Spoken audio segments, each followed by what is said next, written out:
श्वेतपद्मासना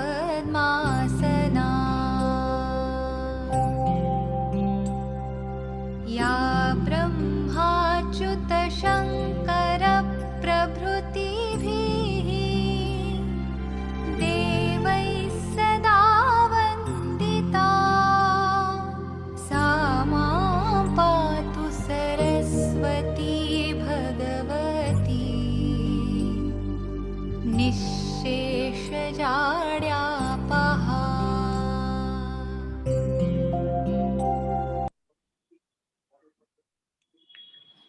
हमारे आज के सेशन का उद्देश्य डिस्कशन को लेकर अधिक है। तो जो भी लोग हमारे मॉडरेटर का मैं अभी परिचय करा दूंगा, जो लोग प्रश्न पूछना चाहते हैं तो चैट बॉक्स में सर का लगभग 25 मिनट आधे घंटे का सेशन होगा, उसके बाद उतना ही डिस्कशन करेंगे। तो आप वहां पर चैट में पूछ सकते हैं, मॉडरेटर आपका नाम लेंगे, फिर आप अपना प्रश्न पूछ सकते हैं। आज के हमारे सेशन के संचालक श्री प्रतीक सूथर जी। प्रतीक जी अभी राष्ट्रीय संयोजक है थिंक इंडिया के, और प्रतीक जी अभी एनआईटी में फाइनल ईयर में है, एनआईटी सूरत में। प्रतीक जी इसके साथ साथ आईआईएम में रिसर्च का भी कार्य कर रहे हैं। इसके अलावा हार्वर्ड यूनिवर्सिटी के साथ मिलकर भी कुछ रिसर्च कर रहे हैं। प्रतीक जी। जी नमस्ते। नमस्ते सभी को। मैं आज के यह महत्वपूर्ण सेशन में आप सभी का स्वागत करता हूं और ज़्यादा समय मैं लेता नहीं हूं, और इसलिए मैं सीधा अपने प्रमुख मुख्य वक्ता आज के सेशन के माननीय प्राचार्य मिलिंद मराठे जी का उनका परिचय करवाता हूं। आप अखिल भारतीय विद्यार्थी परिषद के राष्ट्रीय कार्यकारी परिषद के विशेष आमंत्रित सदस्य है। आप मूलतः ठाणे महाराष्ट्र से है। मुंबई के प्रतिष्ठित सोमैया इंजीनियरिंग कॉलेज में आप इलेक्ट्रॉनिक्स डिपार्टमेंट में सहायक प्राध्यापक के नाते आप कार्यरत कर रहे हैं। एमई तक आपका पढ़ाई हुई है। 1979 से आप विद्यार्थी परिषद के संपर्क में हैं। अपने अखिल भारतीय विद्यार्थी परिषद के पूर्णकालिक कार्यकर्ता के रूप में भी कार्य किया है। उस दौरान आप विभिन्न दायित्वों के साथ राजस्थान प्रांत के संगठन मंत्री भी रहे हैं। विभिन्न दायित्वों का निर्वहन करते हुए आप अखिल भारतीय विद्यार्थी परिषद के महाराष्ट्र प्रांत के अध्यक्ष तथा राष्ट्रीय उपाध्यक्ष जैसे दायित्व निभाए हैं। वर्ष 2008 से 2012 तक आप अखिल भारतीय विद्यार्थी परिषद के राष्ट्रीय अध्यक्ष भी रहे हैं। 2002 में अफगानिस्तान में गई सद्भावना यात्रा दल के सदस्य भी आप रहे हैं। शिक्षा विषय पर आपका गहन अध्ययन है। शिक्षा विषय पर विभिन्न राष्ट्रीय परिसंवाद व परिचर्चाओं में आपने पेपर प्रस्तुत किए हैं। तो मैं आज के अपने मुख्य वक्ता मराठी से इस विषय पर आप बताएं और उसके बाद हम प्रश्नोत्तर करेंगे। सर।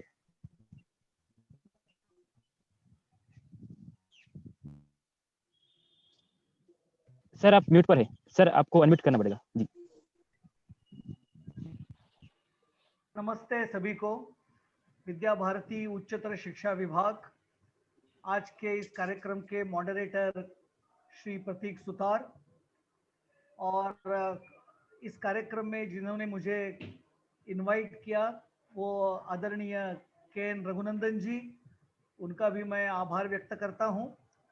वैसे देखा जाए तो आज का ये जो 1 घंटे का सेशन है ये मुख्यतः चर्चात्मक है, तो इसलिए ये एज्यूम किया है कि सभी को राष्ट्रीय शिक्षा नीति वैसे मालूम है, क्योंकि अभी आज स्थिति ऐसी है कि बहुत सारे लोगों ने राष्ट्रीय शिक्षा नीति पर बहुत सारे वेबिनार्स में भाग लिया है, and there is a fairly good understanding about what national education policy 2020 is.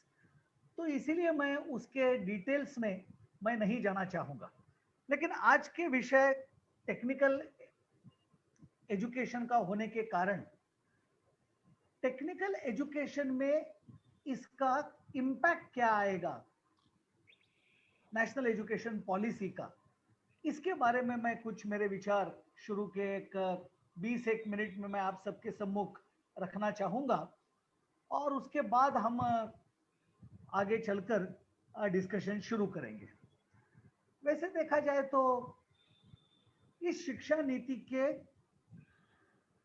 Spirit के बारे में मैं 5-6 पॉइंट आपको बताना चाहूँगा, क्योंकि in light with this particular spirit we will have to analyze and weigh what is the impact of national education policy on technical education and technical institutes.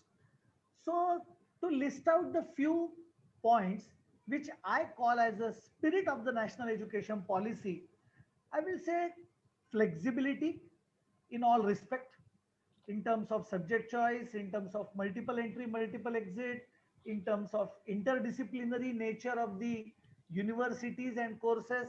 So flexibility. Second is lifelong learning capabilities. Because in the modern era, a student of 21st century must be equipped with capability to learn lifelong. So that is another spirit. Third is decentralized approach and responsibility to the nearest, clubbed with autonomy. Then there is a promotion for research culture, extension service, preparing students not for only lessons and marks, but preparing students for life. Then developing hard skills, that is the core subject skills, soft skills and life skills among the students. Then another important spirit of this national education policy is spirit of participatory nature, collaborative attitude. May it be school complex, may it be college clusters. So there is a spirit of participatory nature, community participation, college clusters, sharing of the resources, may it be human resource, may it be material resource. So that is another important spirit of this particular policy. Definitely, another spirit of this policy is use of technology in education. That is ICT in education. ICT in education. Similarly, there is a thrust on learning by doing. It is a hands-on experience. So that is also the spirit or thrust of this national education policy. And so if I say this is the basic guiding, governing principles of this national education policy, then we will come to some of the questions which are there in my mind and also in the mind of audience. That first is how this policy is going to impact technical education and institute. Now to list out the few impacts. First impact is we will have to do a lot of changes in curriculum, in structure, in methodology or pedagogy, overall examination system. So there should be a sea change in technical education. Again, to go point by point. First thing is that we have to change present courses and we have to add n number of new courses in line with Industry 4.0 revolution. The moment I say Industry 4.0 revolution, all this set of topics you are all aware about. IoT, virtual reality, augmented reality, machine learning, big data analytics, and whatnot, artificial intelligence. Remember that all these topics and all these new subjects or new technologies are already knocking the doors of the industry, and because of this, businesses and business models, life cycles of the businesses are going to change. But still, it has not come and stabilized in the academic institutes. Faculties are not trained in these particular subjects because at present, those who are the faculties, they all are from mechanical, electrical, civil, electronics, power electronics, telecommunication, computer, IT streams. So there is a need of restructuring of syllabus with reference to Industry 4.0 revolution. But there is another need because this policy says that there is a holistic development requirement also for the students, and there is a flexibility of the subjects that has to be given to the students. And so whenever I am talking about the flexibility, I am talking about the allied subjects of engineering. Now, which are the allied subjects? I can list a huge what you can say, areas where the new subjects can be designed, developed, syllabus has to be developed, resource material has to be developed, pedagogy has to be developed, examination system has to be developed. But the topics or the courses are huge. First, core subjects we all know that I already said 4.0 revolution related new engineering topics. Because now, for example, electric vehicle is going to dominate from 2030 onwards in India, and already it has occupied a lot of space in Europe, China, and United States of America. But formally, there are hardly few institutes who are running electric vehicle courses with hands-on experience, solar photovoltaic. So similarly, in every field, there are future developing science and technology areas where the courses are to be developed. But there is another second stream of the courses where engineering faculties are not capable of doing so effectively, and they are the courses or the courses which will develop the qualities which are particularly not related to the job or profession, but it can be used to wide variety of situations. In standard practice, they are called as a traversal qualities. What do you mean by traversal qualities? That is the qualities which are not related to a particular profession. Which are they? First is critical and innovative thinking, creativity. Now, if you are creative and innovative, you can apply this creativity and innovative thinking. You may be an engineering professor, you may be a journalist, you may be a businessman, you may be a bank employee, because this quality is a traversal quality. But that has to be developed, that has to be learned, that has to be taught. And I am of the firm opinion that, like any other stream, all these streams which I am talking about can be taught, like any other subject in the course. And that's why some of the traversal areas are interpersonal qualities. What are they? How to develop teamwork, how to develop organizational skills, planning in detail, planning in advance, communication of all sorts, vocal, written, presentation, non-verbal, PPT, ICT communication. So communication of all sorts. Then there are some intrapersonal qualities also that has to be also developed. Self-discipline, because if you are not self-disciplined person, in your professional career, many things you will not be able to achieve. And so that the self-discipline also has to be taught, like a traversal quality, like a core quality of engineering. So self-discipline, enthusiasm, balance between rational thinking and intuitive thinking. Then there is a capability of leadership, capability of lifelong learning, comprehending the things at a stretch. So these are some of the traversal qualities where the huge efforts are to be made to develop the syllabus. Then there will be a huge impact that online has become mainline nowadays. In this complete pandemic, offline is gone almost, and online has become the main line with all its limitations and drawbacks. But still, we have to think about online blended with offline so that the students will get benefited.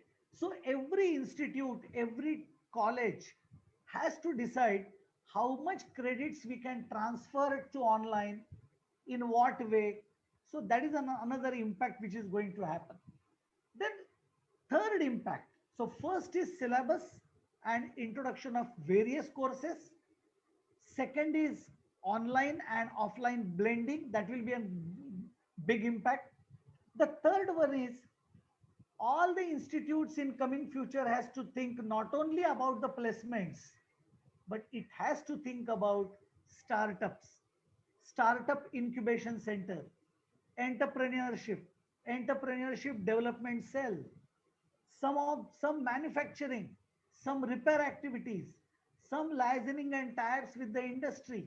So that has to be there because that unit will have to do a lot of work in addition to the academics. So that is the third impact and change of the national technical education in India after NEP.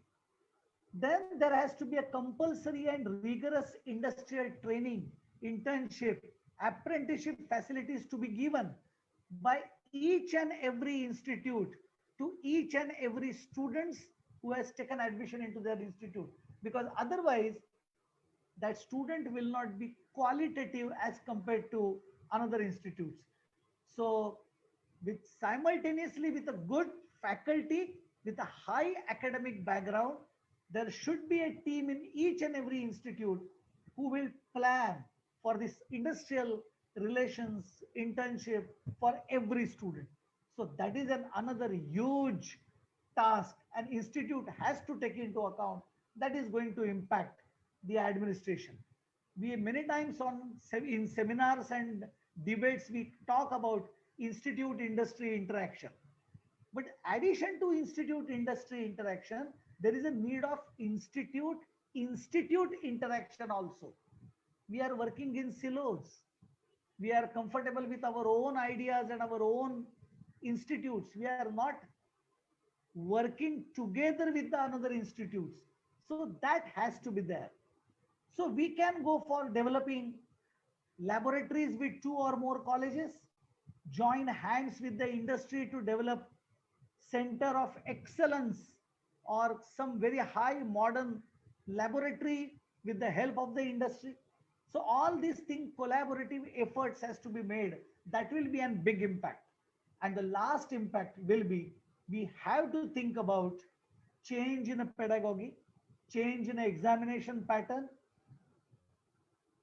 because we have faced a lot of problem in conducting examination in this pandemic. So we will have to rethink about in what way the examinations has to be conducted. Then for engineering education, finalizing the project is a very key feature of the engineering education. That is a hands-on experience. So we have to identify, design and develop unique methods to allot the projects with industry, with the help of the industry. And I will quote afterwards, the one of the good example is Gujarat Technological University. So it's a GTU has come up with a very extraordinary efforts in projects, final year projects. Similarly, we will have to go for students' paper presentation, applying for patents, prototyping. Till now, the colleges are not moving into that direction.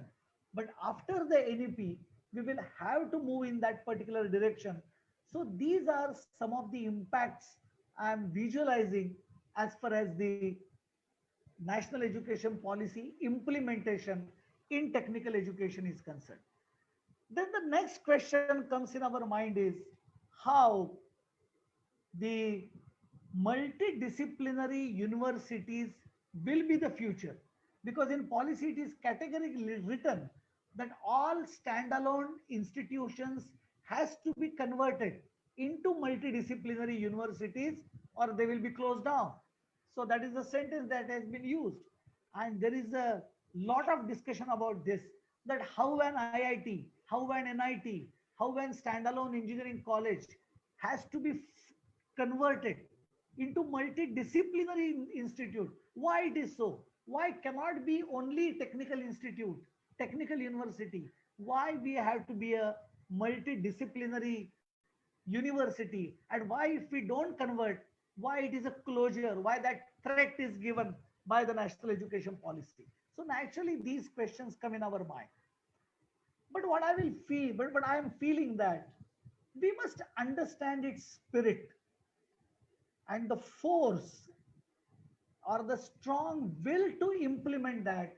That's why the words have come that all standalone institutes has to be converted into multidisciplinary, otherwise they will have to be closed down. So when I said they have to close down, I feel that it is the strong desire of the policymakers to force the institutes to become a multidisciplinary. Now, when I think Why it is required? Because there are two reasons.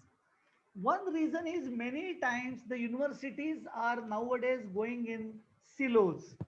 I just heard the news that a new sports university has been established. In my state, Maharashtra, there is a technological university, there is a medical university. Now, my question is, if all such professional courses are linked with their specific universities, then what Bombay University will do? Will they only cater arts, science, and commerce general streams?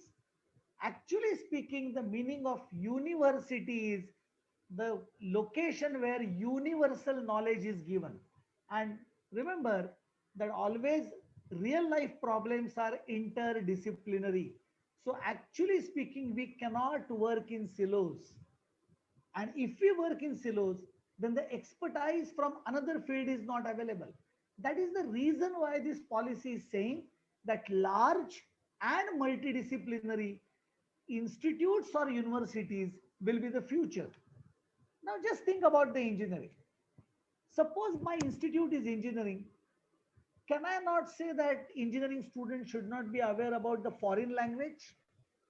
Can he not be allowed to have a proficiency in communication skills? Yes, we do have a subject, industrial communication skills, but they are taught by the faculty which is of our own institute, science and humanities, and they are teaching the same subject continuously. And so if we have got some expert faculty for this, it will be beneficial for the students. Business models are changing, managements, finance, venture capital, economics, preparing project reports, legal aspects of private companies, LLPs. So all these things students should be oriented, no doubt depending upon his or her choice. But if we have got our own multidisciplinary institute, then all those expertise will be there. For example, I come from Somaya Vidyavihar University. We have got a medical college, we have got an engineering college, we have got a management college. So my students of engineering, if they want to do projects in biomedical field, we get ample of support from our medical college. Many times medical college faculty come to our college that, see, look, we are facing these problems with this biomedical instrumentation. Can we have some new device developed by engineering college so that our diagnosis becomes perfect, or for rehabilitation of the patient we will need something. So if that atmosphere is there, our students get chance to work on a real life problem. And that too, in my campus there is a medical college, so I can have a full access to ECG, EEG, EMG and whatnot, and I can modify the analysis, we can simulate, we can help each other, and we build really extraordinarily good biomedical projects. So that is the reason. Take a case of agricultural faculty. Again, agro engineering, soil testing, water conservation, equipments which are required by the farmers. Many things can be done. Drip irrigation, where there will be an intervention of electronics and electrical. So that is the spirit of saying that it is a multidisciplinary. And that's why slowly all the technical institute should move in that direction. That doesn't mean that within 1 or 2 or 3 years, every engineering college should start arts faculty, commerce faculty, law faculty. I'm not saying that, but the direction should be this. One of the possible ways, have a MOU with the colleges near you and have a one legal structure where there can be a what you can say, relations between that college and my engineering college. No doubt it is the first step, because the college identities are different, managements are different, but they will come together and work as if both are multidisciplinary.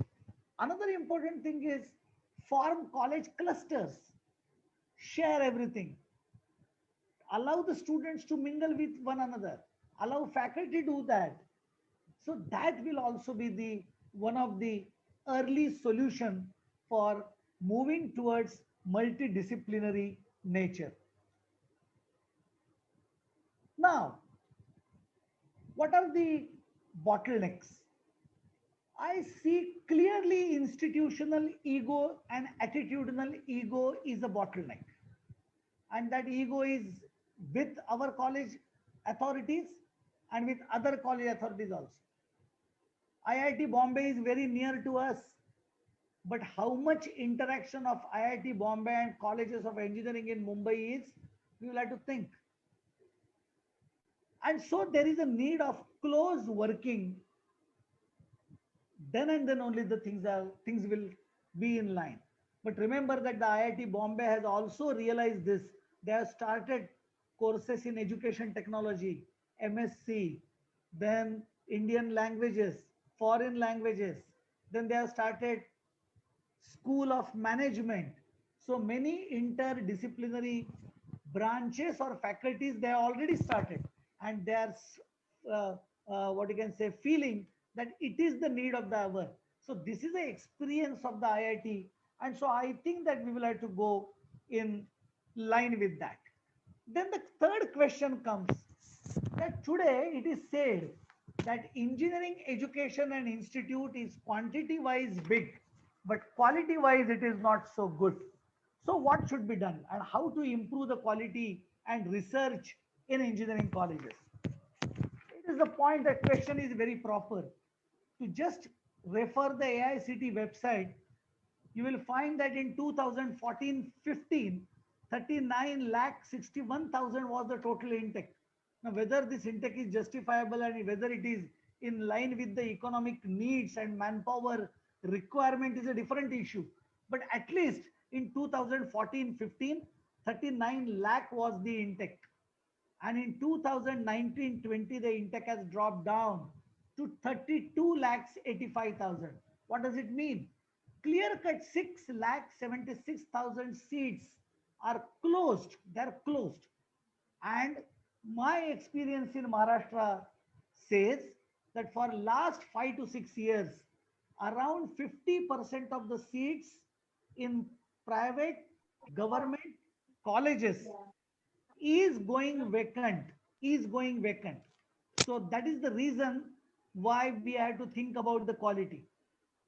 AICT website says that from 2014-15 academic year to 2019-20 academic year, 681 courses have been closed by different institutes. No doubt, one full institute is not closed, but different courses are closed. Offer has come from the institute that we want to close electronics department. We want to close civil engineering course. We want to close electrical course. So 681 such courses are closed. What does this indicate? This indicates that our quality is questionable. Our cost is high. And because we have not developed our own, ourselves, the parents and students have made the correction. They have rejected that, sorry, we will not take the admission in some engineering colleges where the quality is questionable. Instead of that, we will prefer another options. So parents are making decision, and in Maharashtra, as I said, 50% seats are went vacant for last 5 to 6 years. So that is the status. And that's why we will have to see that really the quantity is good number wise, but quality is not. So how to increase the quality? And the last question which we will have to answer is how to increase the employability of our students. That is another question when we talk about the technical education of this country. Now let us see what industry is looking for today. I got an opportunity to interact with my own college, 50 plus HR administrators and CEOs of the companies who are regular recruiters of students from Somaiya Engineering College. Not for 1 year or 2 years, for last 15, 20 years. So deliberately we invited them to tell us what are their expectations. And I am convinced that this national education policy is actually going in that direction. I will just list out what industry is thinking about the students. First, they are saying that देखो यार 70% and pointer 75 7.5 के ऊपर है तो we accept that they are at par. But we look for another additional qualities. First important qualities, they should be systematic thinker. They cannot present, they cannot talk, they cannot convince in small 10 minutes time because they are not systematic thinkers. So that is the first thing. Another important thing is industry needs high self initiative and fire in the belly. Third thing what they say that student should be capable to understand the situation and grab the crux of the matter. That is very important because the situation in industry is dynamic, ever changing. Quick learning ability is required. The company boss will say that, look, this is a new software has come and within a 2 months of time, I want that this particular product has to be simulated and give me the early results and your suggestions. Your time starts now and it's a 2 months time. And if students say that, oh, sorry, sir, we have not been taught this in the college, this software is altogether new to me, then he will say, sorry, whatever you are learning in academics is not going to remain in the professional life. No doubt when industry 1 revolution was there, to go to second revolution, it took 150 years. And that's why mechanical engineering, steam engines, they were there for a long time in the profession as well as in academics. Then second revolution came with electricity. Then also induction motor, DC motors, which were taught in the colleges, were in the field for a long time, at least for 50, 60 years. Then came the microprocessor, third revolution, control. That took just 20 years to change. And perhaps industry 4.0 revolution will enter into industry 5.0 revolution within a span of 5 to 10 years. So technology is changing very fast. And that's why it is not at all expected that whatever you will do in industry, you must have learned it in your college days. Sorry, that is not going to happen. And that's why quick learning ability, learning new things with the comprehending capability is the must. Definitely a hard work. So in short, industry expects 5 C's: core competency, communication, confidence, consistency, and composed nature. And I am afraid how with this particular syllabus and how with this particular methodology, these will be incorporated in the students in a span of 4 to 5 years. So we will have to think on that. Now to increase the quality of education, technical education, we must have to give thrust on hands-on experience. Actually, we have to take the problem statements, real problem statements. Whenever I am taking real problem statements, are we taking it from the Indian perspective? I will just refer all of you the Technology Information Forecasting and Assessment Council, TIFAC. They have come up with the Technology Vision 2035. It is the next version of APJ Kalam's Mission 2020. So I will request every engineering student to look into that Technology Vision 2035 and identify in which areas of the technology the engineering colleges and technological institute should start working and give the real life projects. Then and then they will be very much beneficial for the students. And they are definitely not the advanced technology, but actually it is the appropriate technology. So robotics, communication, as I said, industry 4.0 revolution subjects. But in addition to that, can we have clean water 24 hours through tap, 24/7 clean energy? Can we have electric mobility?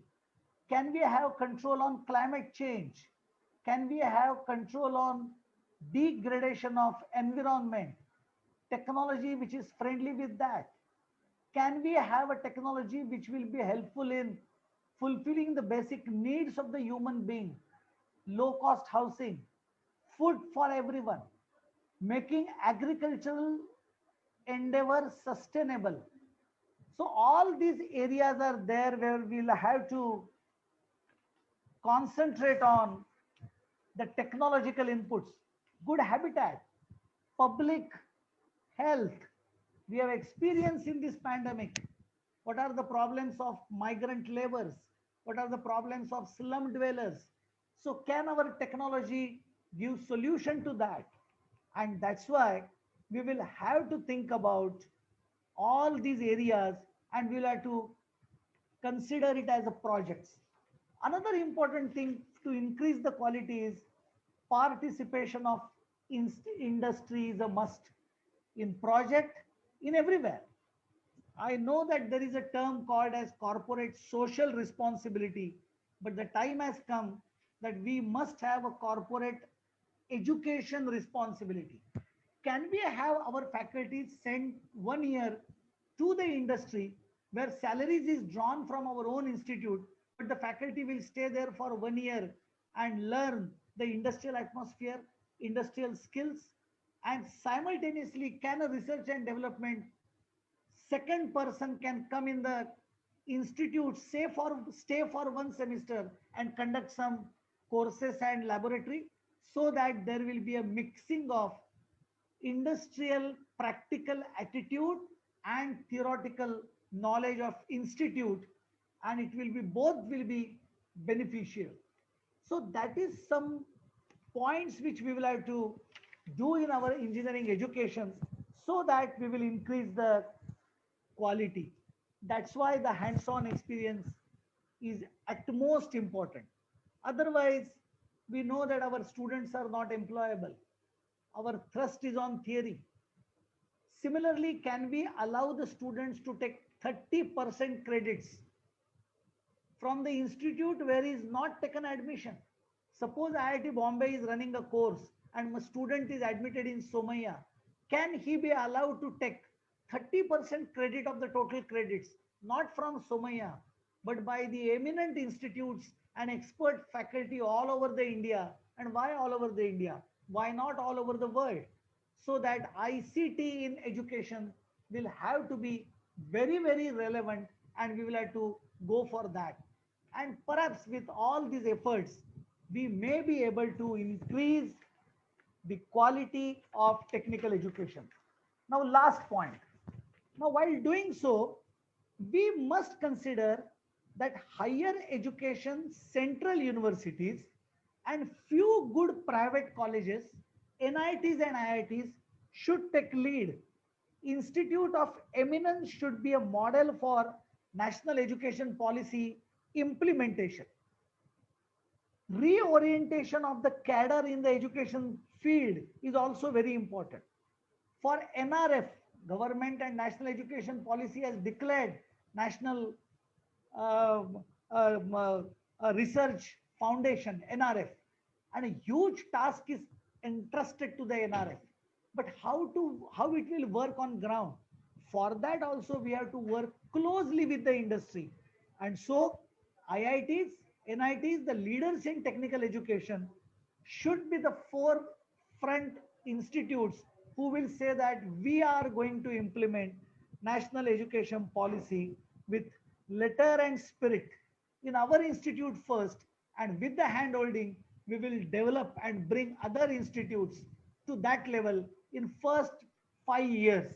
So I think that if we do all these things by shedding all apprehensions and sticking to the spirit of the national education policy and start doing efforts for implementation, I think the real concept of national education policy will be brought on the field.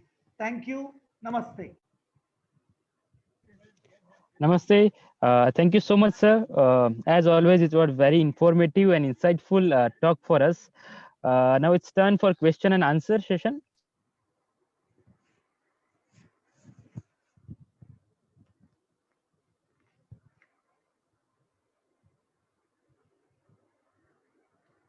Dr. Shashi Ranjan Akela has First raised question is, as you also mentioned, hello, am I audible, sir? Yeah, please. Yeah, please. yeah. So the first question is that, as you mentioned, that there is a change in the admission process, because we are targeting the multidisciplinary education in the NITs and IITs. But as of now, the admission process is IIT JEE, and they only focus on the three subjects: mathematics, physics, and chemistry. So many people were thinking that because of the three subject considering in the examination, students only focus on the three subjects. So how should be the ideal admission process for the universities? Like what USA and some great universities like Harvard, MIT follows, they try to complete evolution of the students. So what should be the ideal admission process for the student to achieve the multidisciplinary goal?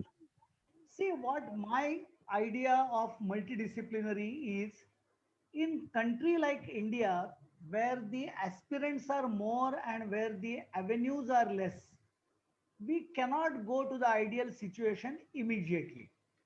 So what I feel personally, that JEE or the what you can say qualifying examinations are primarily designed to assess the core competency.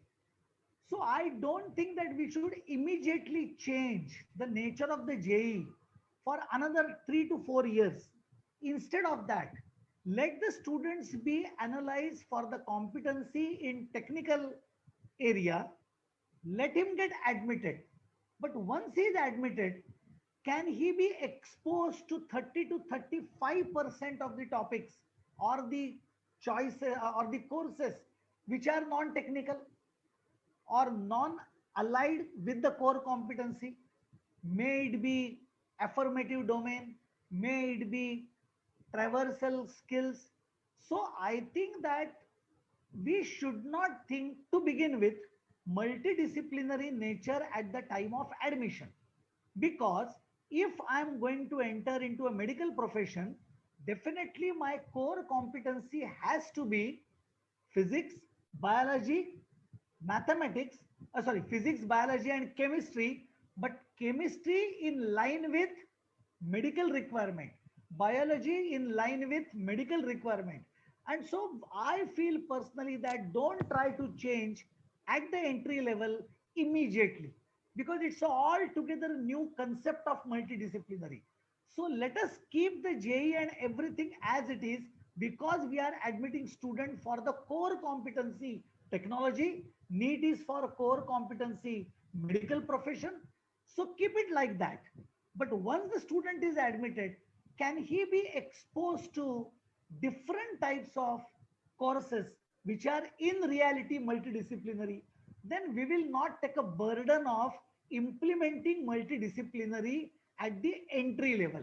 So this is my opinion, but definitely it can be debated. Thank you. Thank you so much, sir. Now I request Shashi Ranjan ji to ask his question.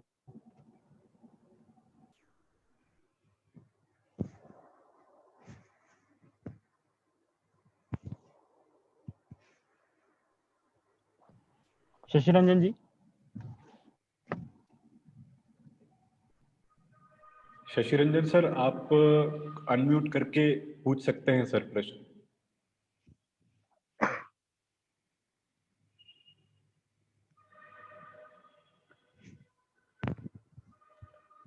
I think he left the meeting. I request Sudhakar ji to ask his question. Sudhakar ji.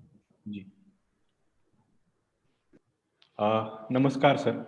आपके विषय में एक मुद्दा आपने sir curriculum reform को लेकर भी रखा, टेक्निकल इंस्टीट्यूट के लिए। सर हम भी जब अपनी इंजीनियरिंग कर रहे थे, मैंने एनआईटी से किया सर, तो हमारे कुछ प्रोफेसर्स कहते थे कि हमारी बुक्स में जो हमें मशीन्स के बारे में बताया जा रहा है वो मशीन्स ओल्ड हो चुकी हैं 80s में 90s में, और अभी इंडस्ट्री में दूसरी मशीन्स यूज हो रही हैं। तो सर जो ग्रेजुएट्स आते हैं वो जो पढ़े होते हैं वो उनको देखने मिलता ही नहीं है।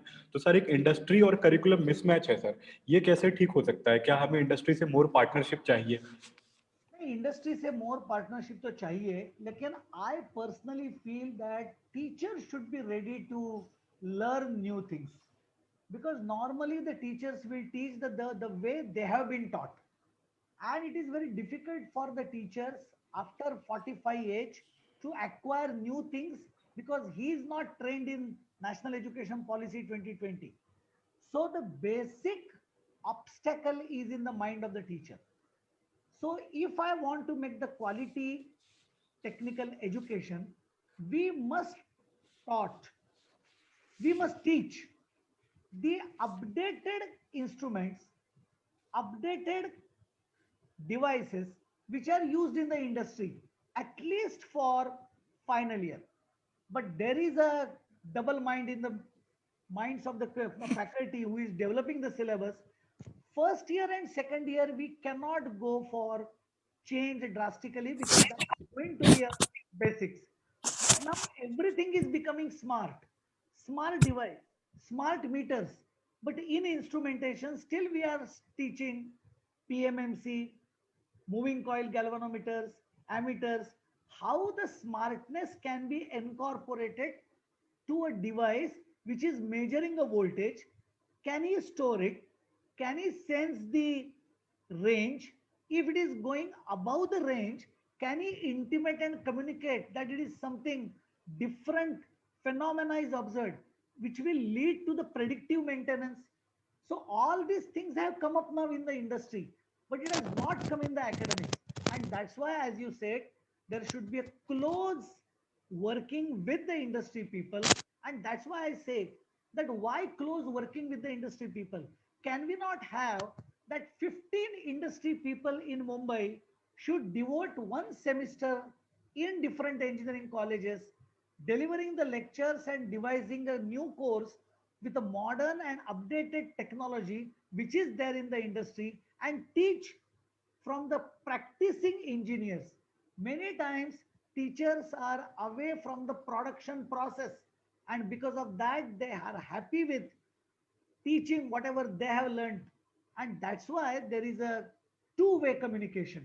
One, upgrade the syllabus, and second, bring the industry people not only for placement and recruitment or only for internships, but can they teach, or can a group of faculty from every one faculty from each college selected and put on industry job for 1 year, but the salary will be drawn from the respective institute only, so that there will not be additional burden on industry to pay their salaries. But once he is trained, definitely he can impart that skill to the students. So there is a huge effort should be required on teachers training, and training in different aspects. That is my answer. Thank you. Thank you so much, sir. So there is another question from Shashwant ji. Shashwant is done the master's from TIS Mumbai. So his question is that in the time of pandemic, online education has increased like anything. In this situation, what will be the future of Kota factory? Secondly, many poor students are not able to afford laptops or good mobiles. What the government should plan to bring these students under the preview of online classes or scholarship in Kota or for other half students? Yeah, this is a very common question. I am of the opinion that, as I said, that online education is going to stay in our education system, but it doesn't mean that the proportion of online education is 100%, like we are doing in pandemic. There should be a good blend of online and offline or face-to-face education. And according to my viewpoint, 30% online and 70% offline, as far as the engineering is concerned, should be a good proportion to start. Many conceptual things which are difficult to explain on blackboard should be offloaded to online.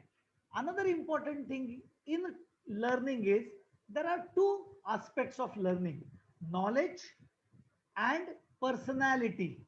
For knowledge, yes, online will help with some additional benefits, but for development of personality, offline will be there. For practicals, offline will be there. But how we can blend?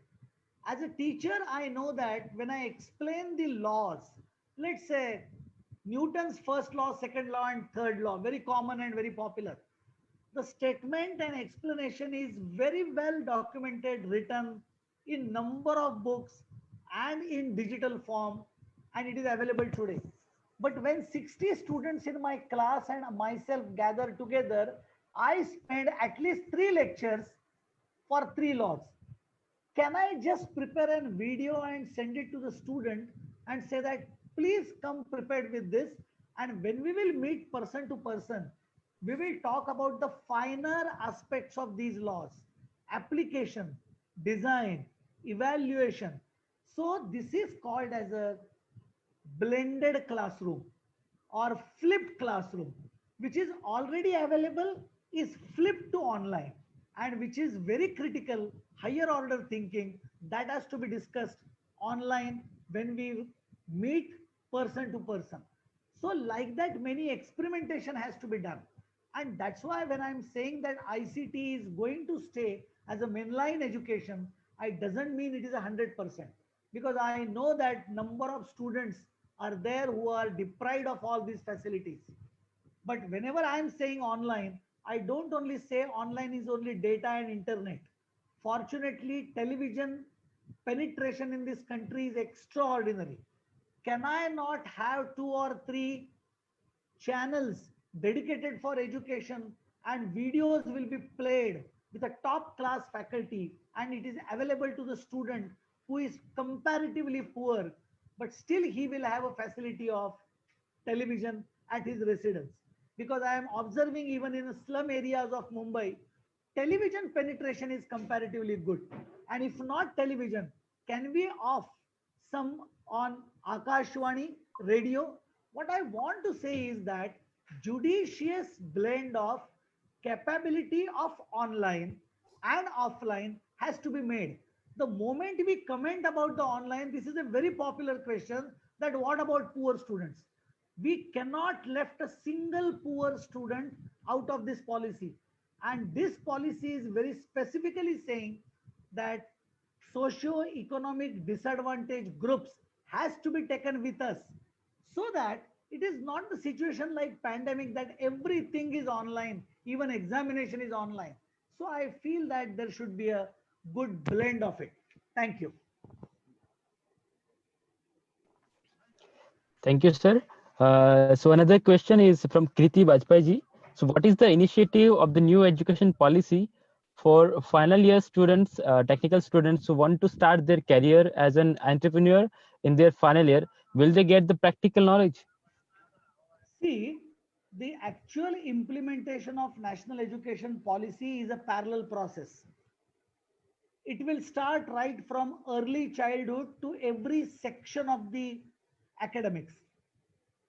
First to fifth standard, sixth standard, they have mentioned internship, they have mentioned choice of subject. 6 to 12 standard, they have said skills, and skill education should be interleaved. Then in college level, they have said that the multiple choice, then multiple entry and multiple exit. So I think that those students who are presently in the final year, perhaps the academic year which will start from June 21, and students who are in final year, perhaps they will not be able to get benefit of national education policy, or it will be very less, because their institutes are not prepared well till today. No doubt, the policy makers and the government is planning to have skill development, startup India, stand up India, all those initiatives will be intermingled with the institutes. So there will be some help from this. But those who are in final year, I think that they will not get much benefit of this. But definitely, as it is a lifelong learning, after 1 and 2 years, they can come back and have some more extraordinary courses which will be eventually developed in the due course. Thank you. Thank you, sir. I have been told that you will have to leave at 4, but if it's fine for you, so there is next 2 question. I mean, next 2 hand Yeah, why not? raised. Yeah, So yeah, if you sure. so yeah, thank you, sir. Request Dr. Sri Pratap Singh to unmute himself and ask the question.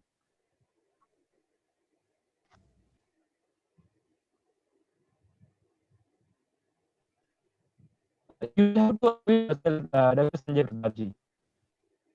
You are unmute. Sir, Unmute, please.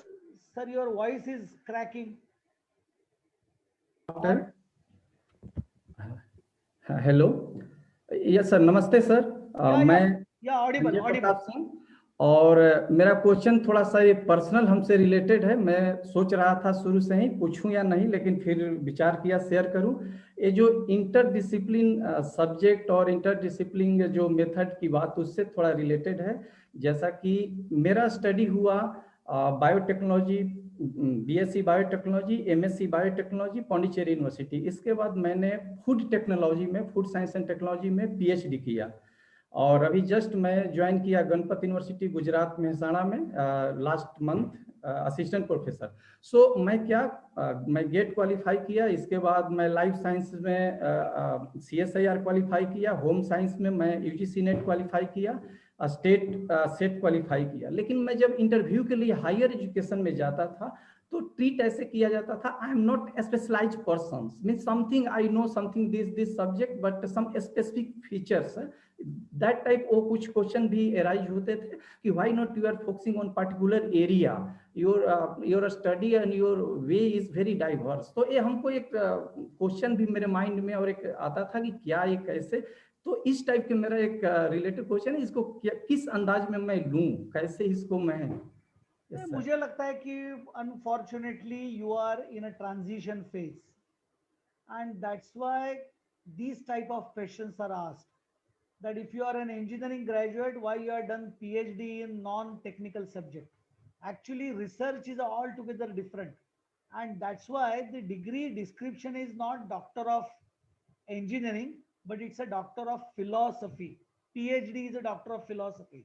It has nothing to do with the subject or stream, but still because of the last 70 years rules and regulation and affiliating type of nature of education, we are still in the mindset that if I want to become a professor in electrical engineering, my core subject should be there. No doubt, one has to think something about that. But as far as your case is concerned, I feel you are in transition.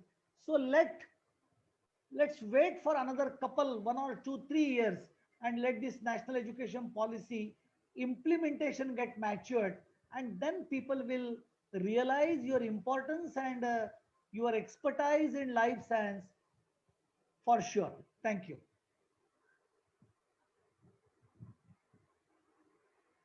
Abhijit Patil ji to unmute himself and ask his question. Abhijit ji. Namaskar, sir. Namaskar. Namaste. Hello. Okay, my question, sir, is as I have understood that a credit point system will be introduced or is being introduced in our education system.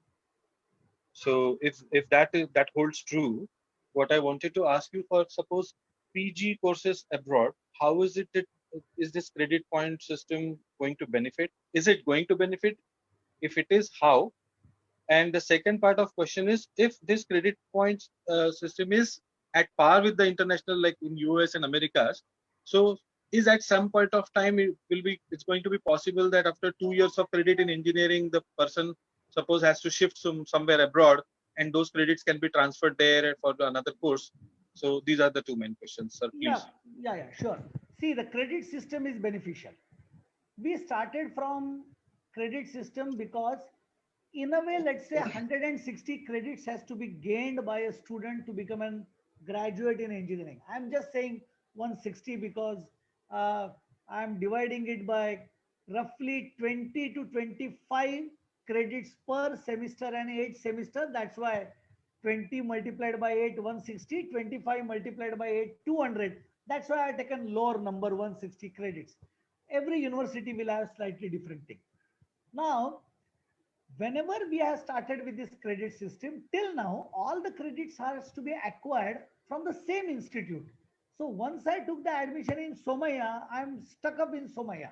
But let's say that, as I told in my presentation also, that suppose an electric vehicle course is taken by IIT professor Madras, can I apply for that? Yes, you can, but will it be credited to my graduation?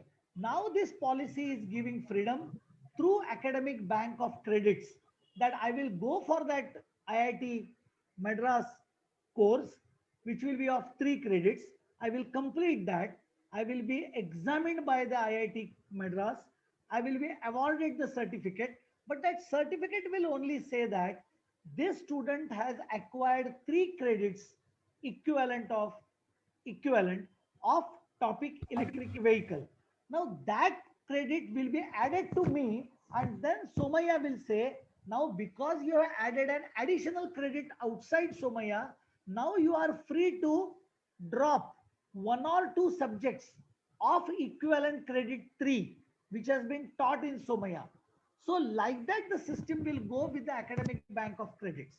But as far as international transferability is concerned, it will have one additional aspect, that is accreditation. And if the accreditation of US technical institutes and Indian technical institutes are done with a common norms, I will not say all norms should be Western norms. Norms can be decided, and we can sit together and we can decide on that.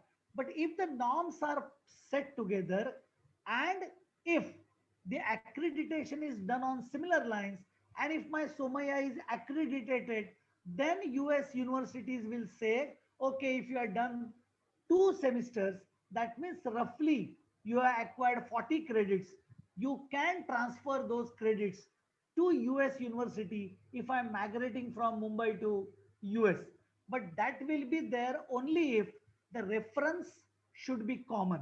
And that's why the efforts are made for accreditation systems and processes to be at par or to be collectively done. And many countries are the signatories of the Bologna process.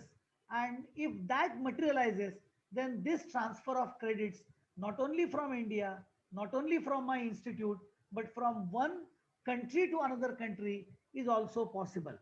And from this, I can get credits from multiple sources. Now it is a judicious judgment that can be limited. And roughly I have said that, okay, 30% credits can be acquired online, not from the institute where you have taken the admissions. Because there is a doubt that after doing so, many substandard online courses may prop up. And that's why there is a need of approval of academic council of your institute for certain courses, and the credits will be acquired only from approved online courses or MOOCs. May it be Swayam, may it be NPTEL. Thank you. Thank you so much. So just a little addition, sir, Yeah. if you allow. Yeah. Sir, then those twinning programs that are happening, you know, from Chandigarh University, or some people, they are doing 2 years of in India and then 2 years they take abroad.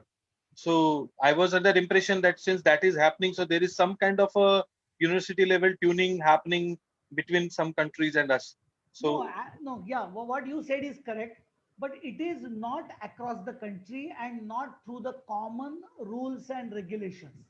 okay, Many Indian universities, because they are aware that the Indian students are bit crazy about foreign university twinning, to attract more students with perhaps high cost. I'm not commenting on the Chandigarh specifically with the example which you have taken, but this is the general logic of the universities, that they will tie up with the universities in abroad, but one has to think what is the ranking of that university in their country and at the international level. Just don't go by the only foreign university name. And this problem is identified by the National Education Policy, and that's why they have said that only top 50 universities, foreign universities, are allowed to come in India and have a twinning program or have a campus floated in on Indian soil is allowed. So what they have done, they have put a limit on top 50. So at least the quality will not be hampered, or it will be ensured. So I think that whatever you are saying, it is the initiative of both the universities, but the credentials has to be cross-checked by the parents as on today. Thank you. Thank you so much, sir. Now, I would request Sudhakar ji. I mean, before Sudhakar ji, if you want to conclude your session, sir, then I will request to conclude. Otherwise, yeah. No, actually, as I said, this policy is futuristic, inclusive, and it is handling almost all problems of this country. But the rigorous, serious, spirited implementation is required. Because if the implementation is not successful, any policy document, however it may be good, will be of no use. And that's why I appeal to all faculty, students, and the audience to sit down, make a plan, start implementation. And when you will start implementation, as I said, NITs and IITs should take the lead that we are going to implement this policy in coming 5 years. And while doing so, they should attach at least 10 to 20 institutes around them to observe and watch the process of implementation. And definitely those 20 institutes will also get inspired while working with NITs and IITs. And then this particular implementation will start expanding like anything. And within a span of 8 years, perhaps the complete technological education will be revamped with a quality technical education. Thank you. Indeed, sir. And hopefully we all will work in the direction of implementation as suggested by the sir. Now at the end, I request Sudhakar ji for the vote of thanks. Sudhakar ji. धन्यवाद प्रतीक जी, बहुत बढ़िया कार्यक्रम रहा। धन्यवाद ज्ञापन में सबसे पहले मैं शुरुआत आदरणीय मिलिंद सर से ही करना चाहूँगा। आदरणीय मिलिंद सर, पॉलिसी बनने से लेकर जब बनी और उसके बाद भी उस पर चर्चा करना, उस पर शॉर्ट पॉइंट्स बनाना, प्रेजेंटेशन बनाना, सरल भाषा में लोगों तक अवेलेबल कराना, और ऐसे बहुत सारे वेबिनार्स का हिस्सा रहे। और सर, हमारे इन वेबिनार्स का मुख्य उद्देश्य ये है कि ट्रेनिंग और डिस्कशन हो पाए, हम माई एनईपी पर अपलोड कर पाएं, फेसबुक पे लोग देख पाएं। तो मुझे लगता है जो उद्देश्य था वो आज बिल्कुल 100% फुलफिल हुआ है। आपने इम्प्लीमेंटेशन के सारे बिंदु भी रखे, लोगों के प्रश्न भी अच्छे आए। उसके बाद दूसरा धन्यवाद श्री प्रतीक जी का। प्रतीक जी को 2 दिन पहले ही मैंने रिक्वेस्ट किया और वो आए और उन्होंने बहुत बढ़िया इस सेशन को मॉडरेट किया। उसके बाद माननीय प्रकाश जी का और माननीय रघुनंदन जी का, जिनके नेतृत्व में हम लोग यहाँ पर सभी लोग काम कर रहे हैं। उसके बाद मेरी टीम का, मैं भले यहाँ पर दिख रहा हूँ लेकिन इसके अलावा भी कई लोग हैं जो सारे लोग सहयोग करते हैं, तभी जाकर कार्यक्रम संभव हो पाता है। और सभी ऑडियंस का भी बहुत बहुत धन्यवाद कि आप लोग आए, अपना समय दिया। फेसबुक में भी सर कई लोग जुड़े, अच्छी खासी रीच वहां पर हुई, तो उन सभी लोगों का धन्यवाद। और इसी के साथ माँ सरस्वती को प्रणाम करके आज के कार्यक्रम समाप्ति की मैं घोषणा करता हूँ। नमस्कार सर, प्रणाम। नमस्ते, धन्यवाद। धन्यवाद सर।